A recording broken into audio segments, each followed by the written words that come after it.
غیر ضروری بالوں کا مرد یا عورت کو کسی کریم سے ریموو کرنا جائز ہے، لیکن مرد کے لیے بہتر ہے کہ وہ جو زیر ناف بال ہیں ان کو بلیڈ سے صاف کرے، اور خواتین کریم یا کوئی ایسا پاؤڈر وغیرہ استعمال کریں. خواتین کے لیے بلیڈ کا استعمال خلاف سنت ہے. اور یہ جو بغلوں کے بال ہیں ان کو نوچنا سنت ہے. یہ جو بلیڈ سے صاف کرتے ہیں نا یہ اور گھنے پیدا ہو جاتے ہیں. آپ کہیں گے نوچیں کیسے، کھال ادھڑ جائے گی. تو وہ چونکہ بلیڈ سے صاف کر کے اتنے سخت بنا دیے ہوتے ہیں کہ اب نوچنا ممکن نہیں. تو اس کے لیے ویکس وغیرہ لگا کے نا وہ کپڑے سے کھینچیں تو بال جڑ سے اکھڑنا شروع ہو جائیں گے. تو پھر کچھ دنوں میں وہ بالوں کی جڑیں نرم ہو جائیں گی، پھر نوچنا کیا ہوگا، آسان. تو نوچنا بغلوں کے بالوں کا مرد کے لیے بھی عورت کے لیے بھی سنت ہے.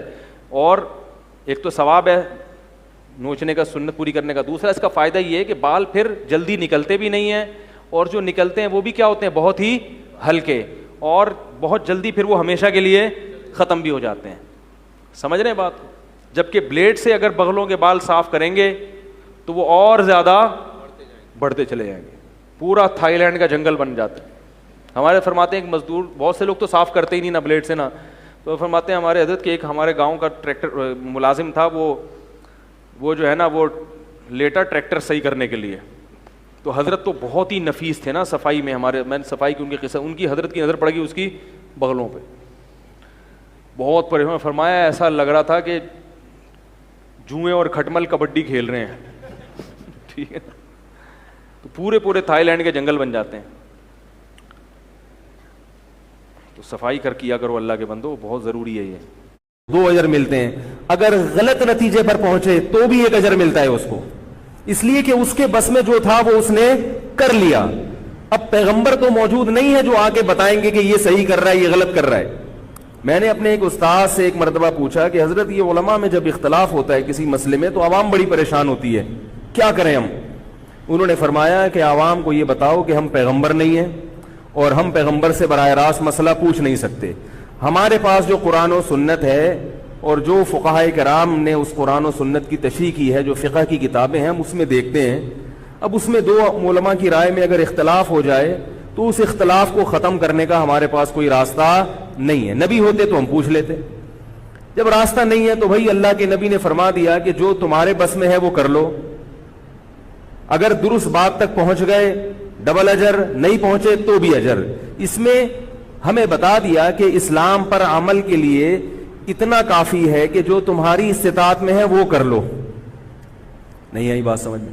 اب یہ اختلاف چھوٹے مسائل میں بھی ہو سکتا ہے اور بڑے مسائل میں بھی ہو سکتا ہے.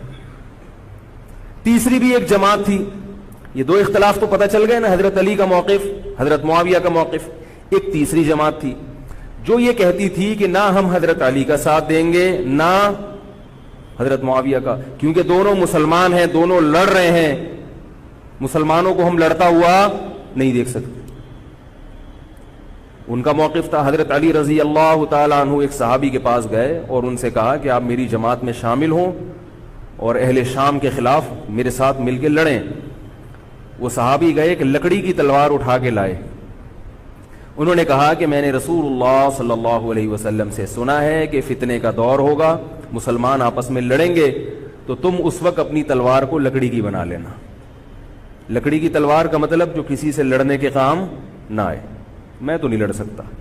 اب حضرت علی نے یہ نہیں کہ اس پہ تلوار رکھ دی ہو کہ نہیں تو جائے گا، یا تو دائرہ اسلام سے خارج ہے، یا تو باغی ہے.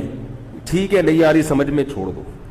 آج جو فتنے کھڑے ہو رہے ہیں نا وہ اس پہ نہیں ہو رہے کہ صحیح کیا ہے غلط کیا ہے. فتنہ اس پر ہو رہا ہے کہ جو مجھے سمجھ میں آ رہا ہے وہ میں تھوپ کے اس کو مسلط کر دوں. مجھے اگر رفع الیدین سمجھ میں آ رہا ہے تو پوری دنیا رفع الیدین کیوں نہیں کر رہی، اور اگر مجھے ترک رفع الیدین سمجھ میں آ رہا ہے تو یہ چند لوگ رفع الیدین کیوں کر رہے ہیں. صحابہ کے دور میں رفع الیدین بھی ہوتا تھا اور ترک بھی ہوتا تھا، پھڈے نہیں ہوتے تھے. صحابہ کے دور میں زور سے آمین بھی تھی اور آہستہ آمین بھی تھی، جھگڑے نہیں تھے. صحابہ کے دور میں امام کے پیچھے فاتحہ پڑھنے والے بھی تھے اور امام کے پیچھے فاتحہ کو ناجائز اور حرام سمجھنے والے بھی تھے، مگر پھڈے بازی بولو بھائی نہیں تھی.